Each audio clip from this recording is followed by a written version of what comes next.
figure on the wharf. It looks like Kazuha.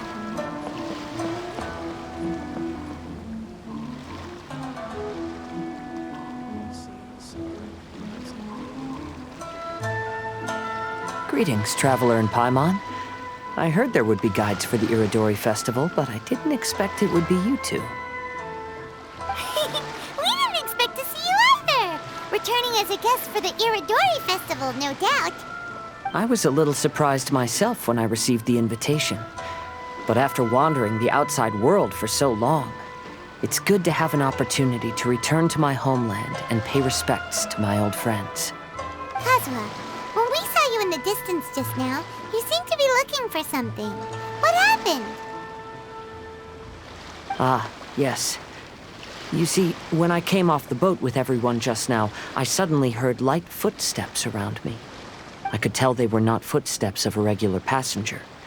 But by the time I turned around, the person had already disappeared. I only heard a splash come from below the pier. Even though I didn't manage to catch a glimpse of them, I found this strange piece of paper by my feet. Oh, does the paper happen to have a poem written on it? Huh. How did you know?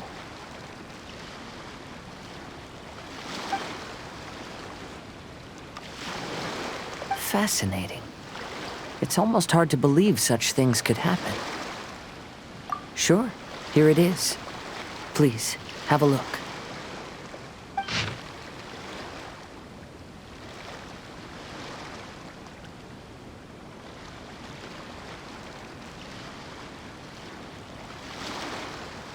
Last time, Aoi no Okina's poem ended with a reference to Akihito. And sure enough, this is a story about him. The story this time basically says that Akihito got his name from his love of red seals. However, the shogun discovered that he had committed plagiarism, and he was soon exiled. Well, if Paimon were to rate today's story, it sounds pretty unfortunate. I don't think there's anything particularly wrong with this story. I too was once wanted as a criminal by the shogunate. So I'm not all that different from Akihito mentioned in this story. But according to the story, Akihito was exiled by the shogun because of his wrongdoings. You did nothing wrong, Kazuha. Huh? Traveler, what are you thinking about? Ah, by the way, you mentioned that your friend has been struggling because he's unable to sign his name quickly, right? In Liyue and Inazuma, there is a saying, that which has been stamped has also been signed. Perhaps using a seal could be a feasible solution. While sailing at sea, I sometimes carve things to pass the time. If you wish to create a stamp for his seal, I might be able to help. Wow, that's an idea! Quick, let's go tell Albedo! Albedo, we figured out a way to help Shincho! Interesting. A story of the 5 Kasen appears again, and with a timely solution. A stamped seal, huh? Let me think. Indeed, it is an efficient solution. If we use a stamp, then Xingqiu won't have to struggle with his handwriting anymore. However, since Xingqiu's signature has been previously revealed to the readers, it would seem insincere if he only used the stamped seal for his new books.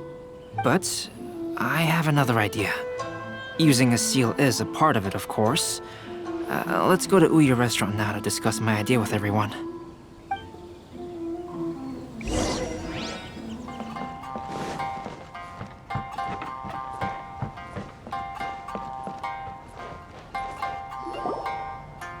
Yes, that's it, Genyu.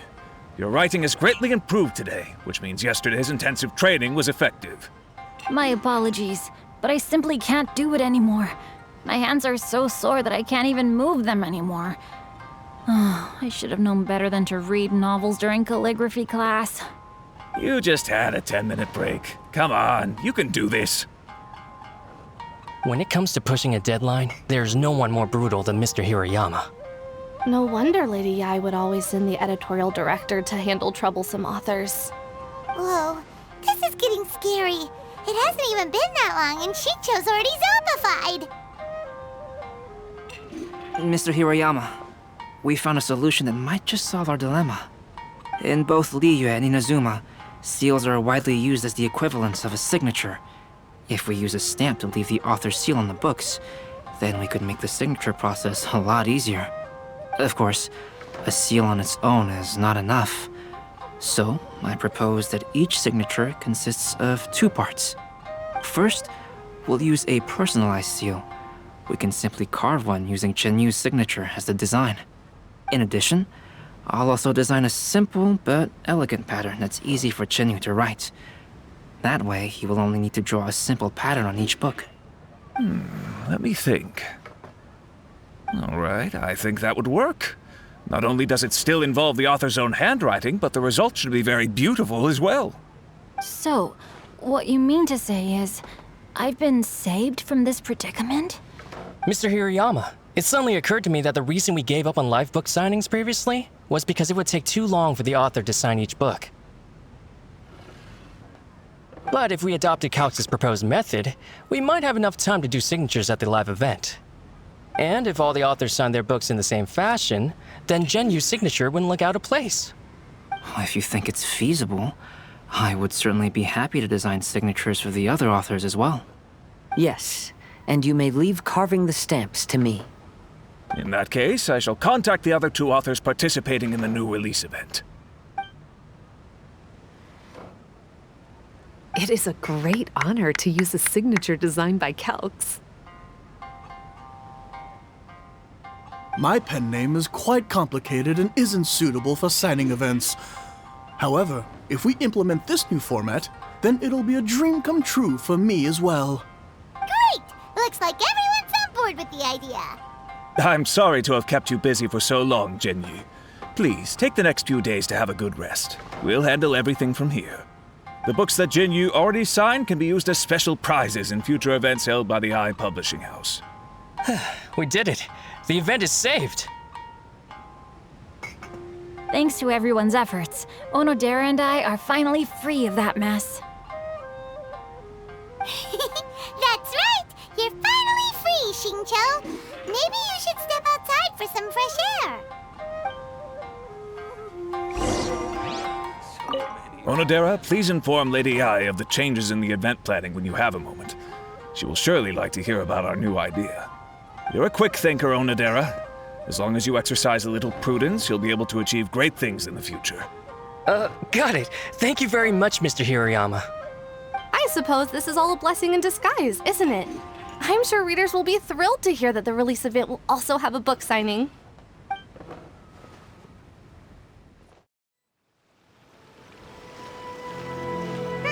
We still have some time to burn. Where should we go next?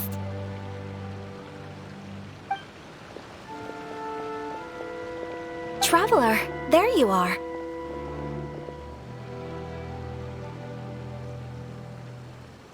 Oh, it's Ayaka! And Venti!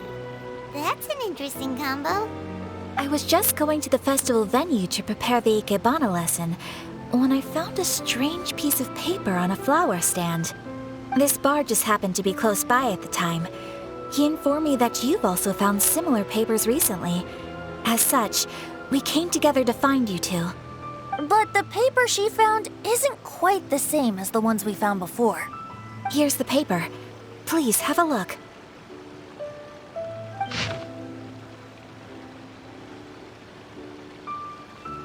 Huh.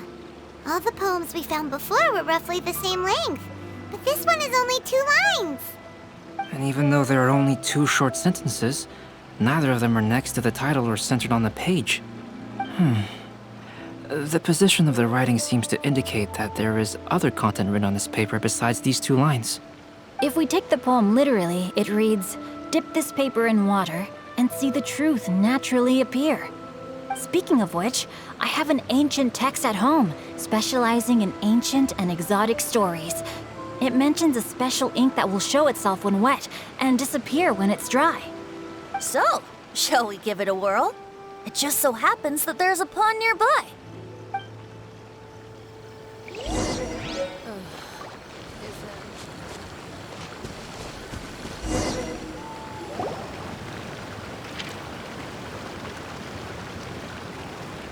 Wow, look!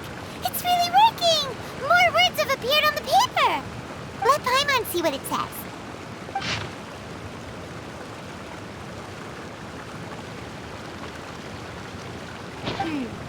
Story says that after Sumizomi got the collection of poems from Akihito and put them into a stream of water, the plagiarized words in the poem became blurry. Huh? Why would that happen? You see, Paimon, in the past, when printing was not yet well developed, handwritten text could easily become smudged in books when exposed to moisture. To ensure the text lasted longer, they'd either write using a special ink or coat the paper's surface with a waterproof coating once the writing was finished. Such special inks are time-consuming and laborious to produce, and the waterproof coating could also prove just as difficult. However, since Akihito's poetry collection was an important gift to be presented to the shogun, surely one of those two methods was used to protect it. But as for the plagiarized poems, not only would they lack Akihito's seal, but the words would also react differently when exposed to liquid. Which means Akihito didn't plagiarize his work. He was set up! Yes, it appears that this is the truth that Sumizome's story is trying to convey. Although the story is saddening, I've decided on the subjects to use for Akihito and Sumizome's portraits. Kazuha, Ayaka, would you be willing to be the models for my paintings? I would be delighted. Yes, as would I. There you go. The next two portraits should be ready in no time. Yes. And now that all 4 stories have all been collected, the story of the 5 Kasen is now fully completed.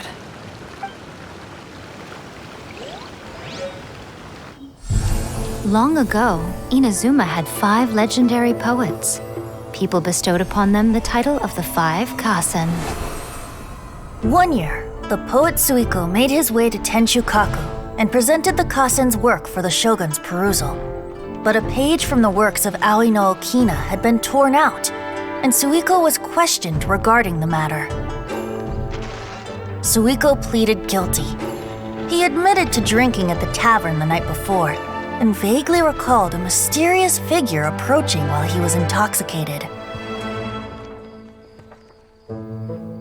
That figure was none other than Aoi no Okina himself. This turn of events had begun with an unnamed individual, under whose coercion, Aoi no Okina was forced to take drastic measures to retrieve a page of poetry. He knew nothing of this individual's true intentions. All he knew was that the poem had to do with an old acquaintance, Akihito. Akihito had once belonged to the 5 Kasen. Each poem he composed, he marked with a scarlet red seal, hence the Aka in his name. Such a distinguished writer was he, and yet one of the poems he had submitted the previous year was found to be plagiarized. Akihito was exiled for his crimes, and only 4 of the 5 Kasen remained. Sumizome went over Akihito's poems and noticed that the plagiarized poem lacked his seal. She immersed his poetry in a stream nearby, and only on the plagiarized poem did the ink run. Aoi no Okina passed by and witnessed Sumizome's doing, which he then recorded in a poem. Thus transpired the events of Suiko's poetry submission, and this is where the story comes to an end.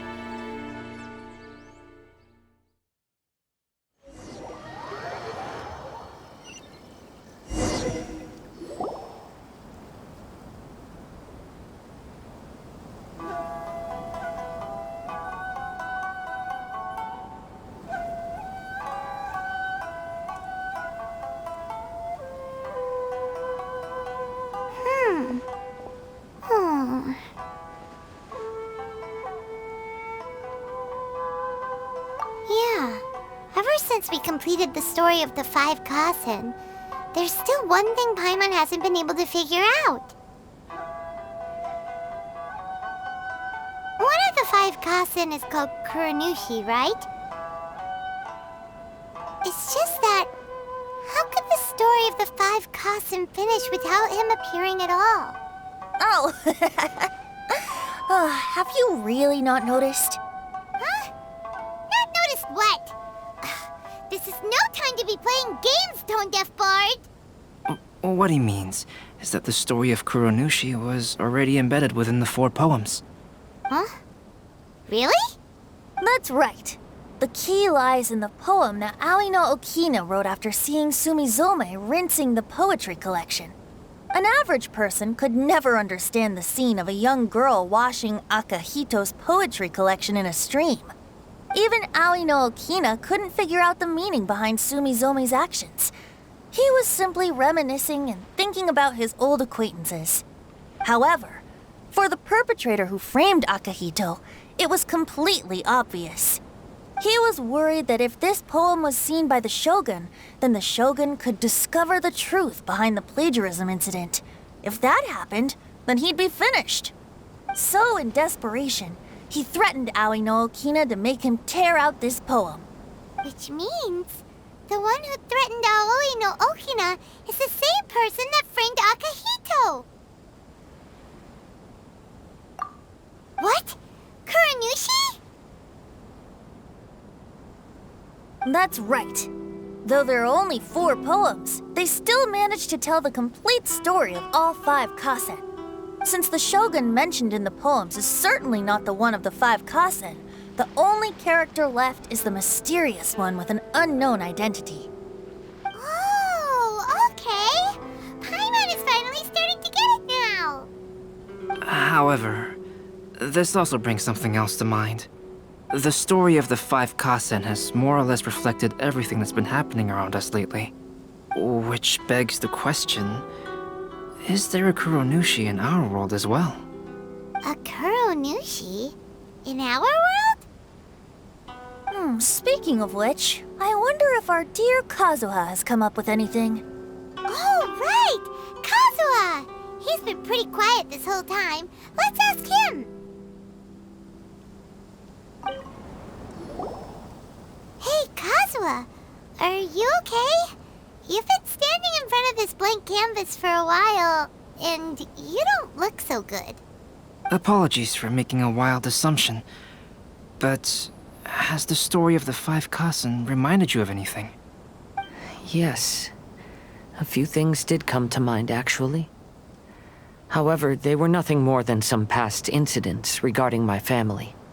I don't mind sharing the stories, but I'd prefer not to bring you any more trouble. Hey, we're all friends here, Kazuha. You can always tell us whatever's on your mind. Kaidehara, please forgive my assumption, but perhaps you were thinking of the Raiden Gokuden? The Raiden Gokuden? What's that? It appears that Miss Kamisato and I were thinking of the same thing. But it also has much to do with the Yashiro Commission. It would be improper to speak of it here without the consent of Miss Kamisato. It's fine. Those of us here are all trustworthy, so there isn't any harm in it. However, this matter is somewhat complicated and may be difficult to explain. Let me start with the Raiden Gokuden. As you all know, the Yashiro Commission's primary purpose is managing ceremonial and cultural affairs, and Inazuma's art of forging swords is a very important part of our culture. The Raiden Gokuden were once the top 5 schools of the forging art in Inazuma. Although these families were swordsmiths by craft, they also held many important positions in the Yashiro Commission. Unfortunately, of the 5, only the Amenoma art still maintains its artisan lineage. The descendants of the Ishin art are also still alive, but the craft has been lost to time. The descendants of the Ishin art are none other than the Kaidehara family. Whoa! We knew Kazuha came from a noble family, but we had no idea about his connection to the Yashiro Commission and sword making. Yes, but that's all part of the past now. The Ishin art was lost with my great-grandfather's generation. My grandfather was dissatisfied with my great-grandfather's lack of effort. When he was young, my grandfather traveled all over Tevat to find a way to revive the family business. But it was to no avail. And in my generation, our last remaining family property was lost as well. I heard my elder brother mention that the decline of the Raiden Gokuden happened very rapidly. In the span of a few decades, 3 of the families suffered various misfortunes and disappeared completely. Later, there was speculation that all of these misfortunes stemmed from some background machinations, meaning that someone wanted to wipe out the Raiden Gokuden. However, since not every family of the Raiden Gokuden came to ruin, such explanations were treated as nothing more than a conspiracy theory. Indeed. I've also believed such ideas were just theories and rumors. However, I know that a major incident happened to my great-grandfather when he was young. Not only did it affect the Kaedahara clan, but it nearly jeopardized the Kamisato clan's position in the Yashiro Commission as well. After reading the story of the 5 Kasen, I can't help but feel like it's pointing me toward the truth behind that incident. What exactly happened to your great-grandfather, Kazuha? I still can't say. I need to speak with someone to verify the details. Let's meet here again at noon tomorrow. I will tell you everything I know then.